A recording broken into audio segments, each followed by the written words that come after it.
Exclusive ಆದಂತಹ ಸುದ್ದಿ ಇದು.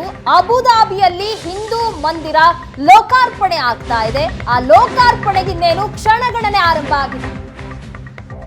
ಕಟ್ಟರ್ ಇಸ್ಲಾಮಿಕ್ ರಾಷ್ಟ್ರದಲ್ಲಿ ಭವ್ಯ ಹಿಂದೂ ದೇವಸ್ಥಾನ. ಭಾರತ ಅರಬ್ ರಾಷ್ಟ್ರ ಸೌಹಾರ್ದ ಸಂಕೇತದ ದೇಗುಲ ಇದು. ಈ ದೇಗುಲ ಲೋಕಾರ್ಪಣೆಗೆ ಕ್ಷಣಗಣನೆ ಆರಂಭ ಆಗಿದೆ. ಸ್ವಾಮಿನಾರಾಯಣ ಮಂದಿರ ಉದ್ಘಾಟನೆ ಮಾಡಲಿದ್ದಾರೆ ಪ್ರಧಾನಿ ಮೋದಿ. ಯುಎಇ ರಾಜಧಾನಿ ಅಬುಧಾಬಿಯಲ್ಲೂ ಮಂದಿರದ ಸಡಗರ. ಇದು ದಕ್ಷಿಣ ಏಷ್ಯಾದ ಅತಿ ದೊಡ್ಡ ಭವ್ಯ ಹಿಂದೂ ದೇಗುಲ. ಅಹ್ಲಾನ್ ಮೋದಿ ಹೆಸರಲ್ಲಿ ಭಾರತೀಯರಿಂದ ಕಾರ್ಯಕ್ರಮವನ್ನ ಮಾಡಲಾಗ್ತಾ ಇದೆ. ಭಾರತೀಯರ ಉದ್ದೇಶಿಸಿ ಪ್ರಧಾನಿ ನರೇಂದ್ರ ಮೋದಿ ಅವರು ಭಾಷಣ ಮಾಡ್ತಾರೆ.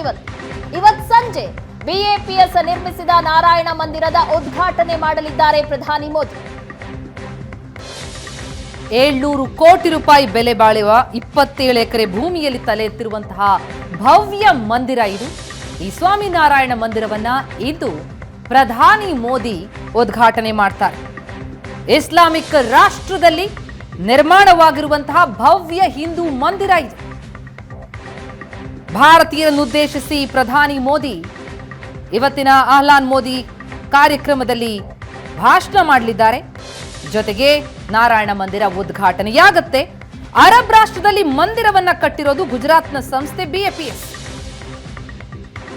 ಸ್ವಾಮಿ ನಾರಾಯಣ ಮಂದಿರದ ಉದ್ಘಾಟನೆ ಪ್ರಧಾನಿಯಿಂದ ಏರ್ಪಡುತ್ತೆ. ದೆಹಲಿಯ ಅಕ್ಷರಧಾಮ ಇದೆಯಲ್ಲ, ಅದೇ ಮಾದರಿಯಲ್ಲಿ ದೃಶ್ಯಗಳನ್ನು ನಾವು ನೋಡ್ತಾ ಇದ್ದೀವಿ.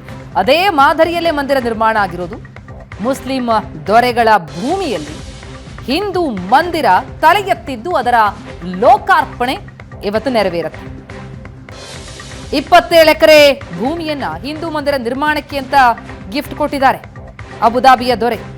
ಮಂದಿರಕ್ಕಾಗಿ 27 ಎಕರೆ ಭೂಮಿಯನ್ನ ಕಾಣಿಕೆ ಕೊಟ್ಟಿದ್ದಾರೆ.